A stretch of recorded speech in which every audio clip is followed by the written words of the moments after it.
Yes, friends, today we are going to talk about some common pitfalls an entrepreneur should avoid or should keep an eye on for a greater success. There are many, nowadays these things you can ask ChatGPT, but the best thing is that if somebody can share his or her experience of what pitfalls they have seen and how can you avoid. And I'm going to share some of the pitfalls I have seen both in my own journey as well as in the journey of the executives I work with when I coach people or when I deal with people. I like to learn from people's stories, their life stories, their successes, but most importantly, their failures, so that we can share and we can help each other. Because I tell you, in my humble opinion, you learn more from your failures than you learn from your successes. So, one of the major pitfall I have seen, especially nowadays in the tech environment, in the high tech environment, is that you have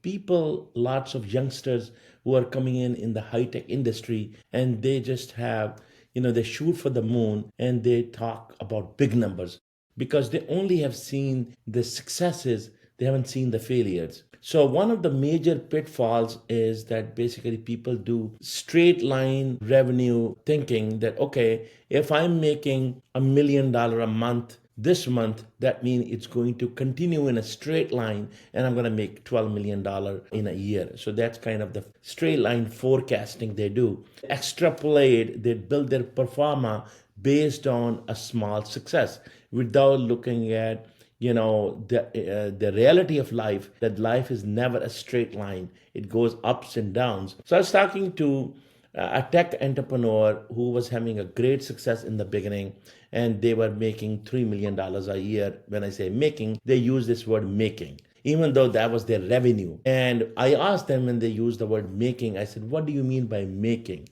That's another very important pitfalls today's entrepreneurs ignore. I have seen this over and over. They use the word very commonly, oh, we made $3 million.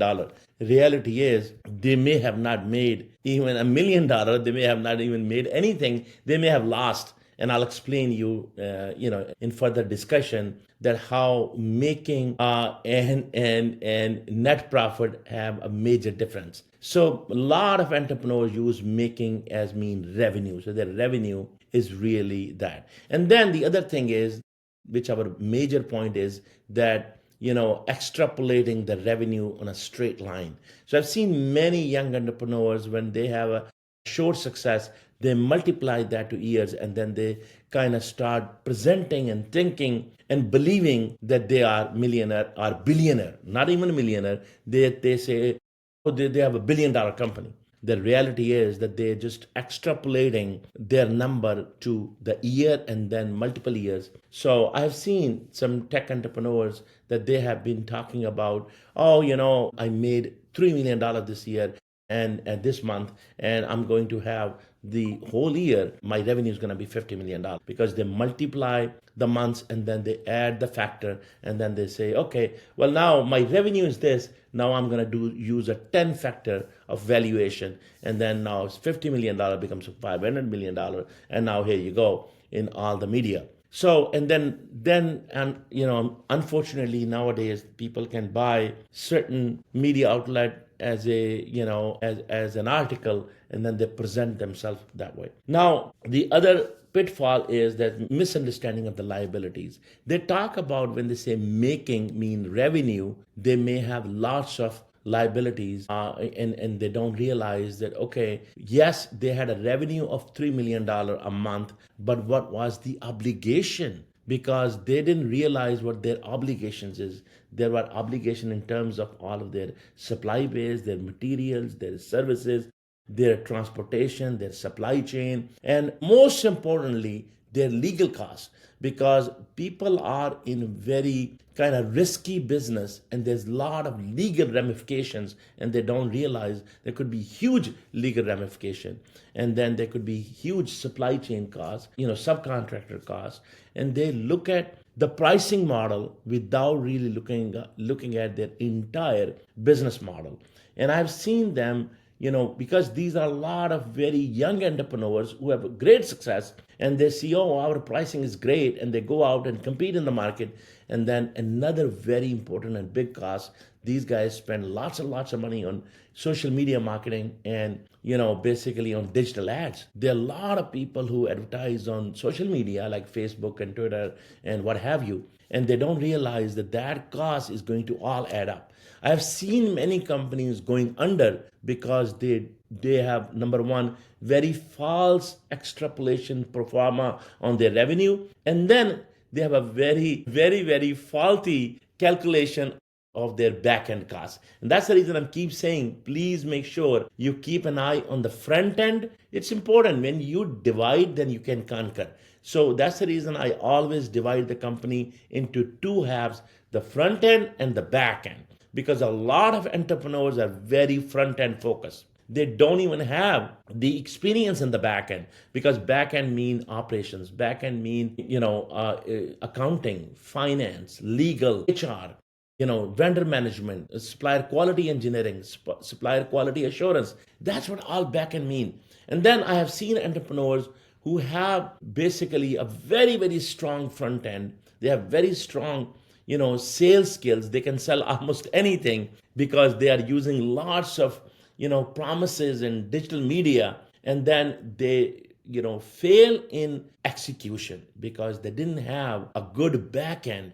Because promise is one thing, but you gotta really have very strong operation team and very strong purchasing and supply chain and legal and HR team to keep feeding the machine. Unless you really keep feeding the machine, I'm not saying you always have to have all these resources internally. Matter of fact, I am actually the other way around. I believe do the best, outsource the rest.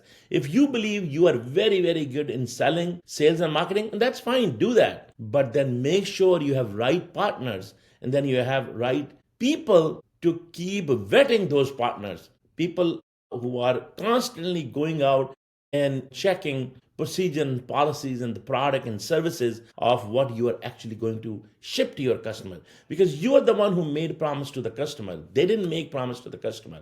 They only know what you told them, and now you may have hired them in haphazard without vetting properly, and now you may not be able to deliver. So many companies fail because they have a wrong forecasting. Then they, on top of forecasting, they didn't realize the true cost, because they're saying making. In reality is, I have seen a company who was making $3 million. I'm using the word making. They got me. They have a revenue of $3 million, but they were spent almost 1/3 on digital media marketing or advertising. So they were very happy. Oh, we every penny we spend, we're getting 3 pennies back. Really? Then how about fulfillment cost? Yes, you spend $1 million and you get a $3 million revenue, but then now your costing has to be such, your pricing has to be such that it has all those, all those expenses covered. Now it means you're spending 1/3, which is very high. You're spending 1/3, but you're very excited. We got, every dollar we are turning 3 times that we got $3 back. Okay, it means you spend 1/3 of your revenue on advertisement, marketing, very high marketing budget. They didn't realize it. They were actually happy. Now, the other thing is they have to do fulfillment, and now there's a fulfillment cost. There is supply chain cost. There is subcontract cost. There is, of course, material and production cost. And then after all that, there were some legal costs, which they absolutely had no idea. And I've seen many companies going under that way. Okay. So please make sure when when you're an entrepreneur and you have a revenue coming, make sure that your pricing model is correct, that whatever you are promising, you can deliver, and yet you have a margin, a healthy margin. So many entrepreneurs ask me, what should be my healthy margin? What should be the cost? I tell them, don't just come up with the cost or price. Make sure you first figure out your total cost of ownership. You have to have a cost of ownership. Once you figure out your total cost of ownership, including your, legal and other marketing and everything else, all of your expenses, and then you put your margin, because then you have cost of your own internal, operations and other things, and then you have your margin.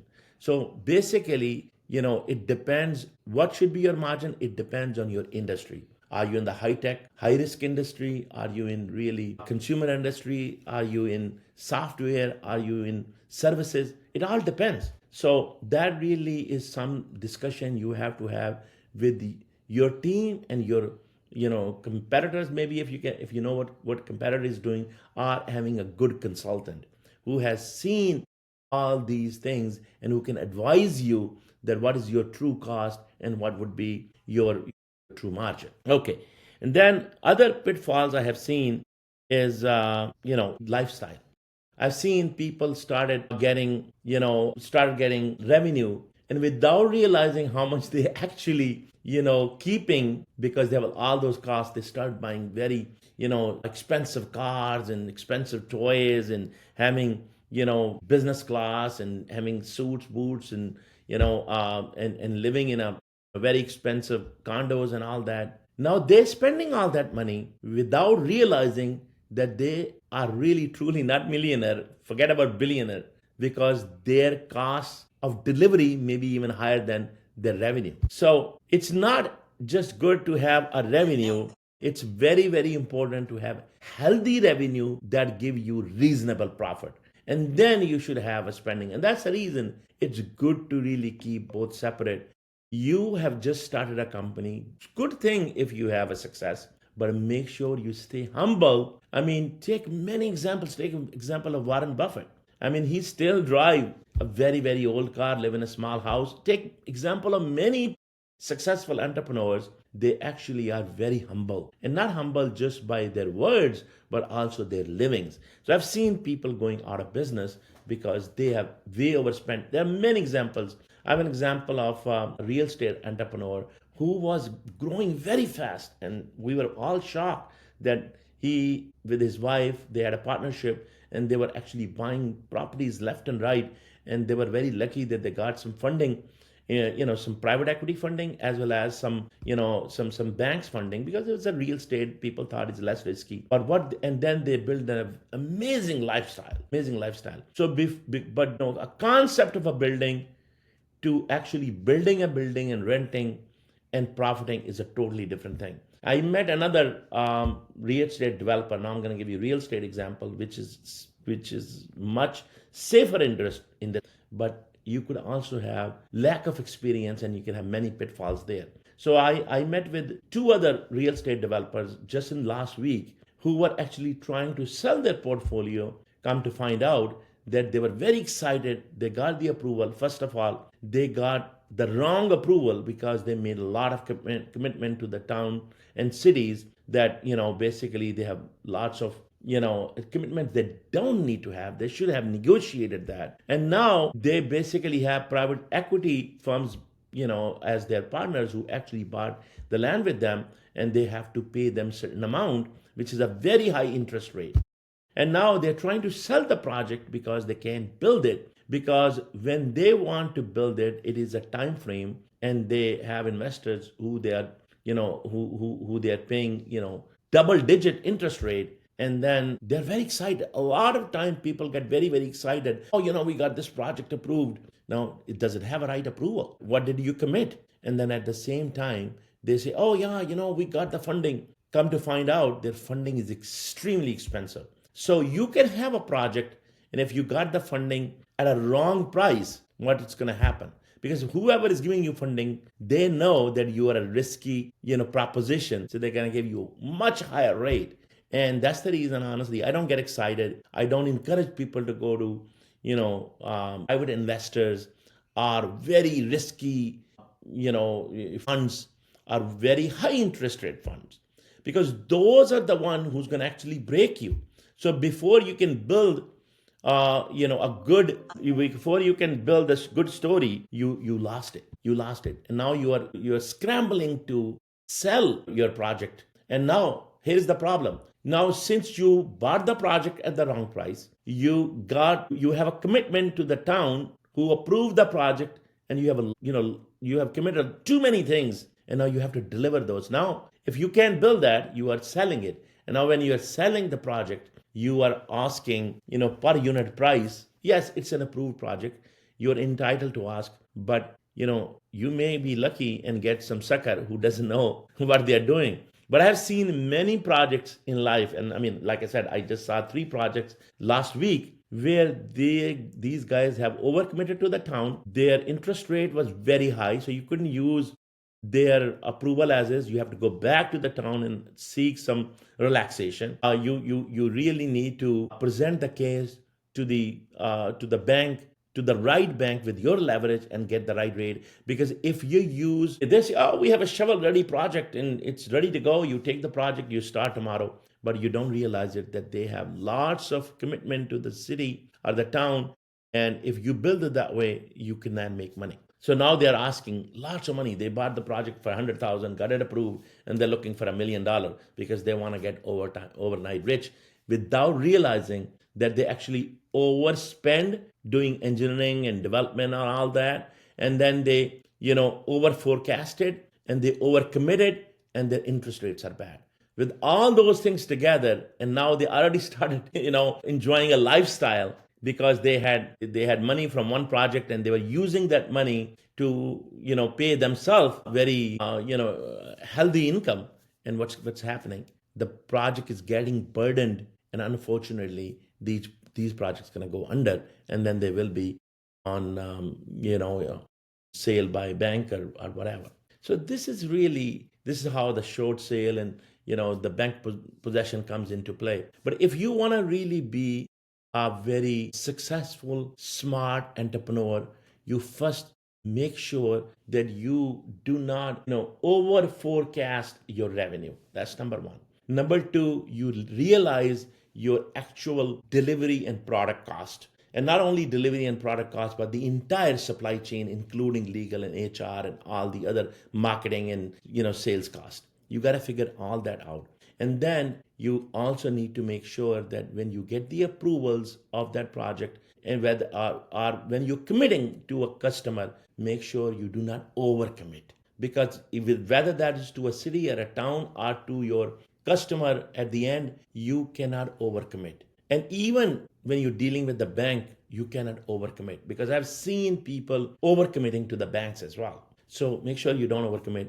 And then last but not least, stay humble. Because if you don't stay humble and you're overspending, what's going to happen? You are putting burden on your liabilities, and you're increasing your liabilities, and you unfortunately have to sell that project, and you may not be able to even recoup your expenses. So for that reason, I just want to reassure you and reemphasize that if you are an entrepreneur and you're starting a project, you just make sure that you look at all those pitfalls and all those liabilities that are coming in your way, and so you can make success instead of setting yourself for a failure. So with this, I just we'll continue this discussion and look at some other examples and case studies where you need to be careful of all these pitfalls, so that you do not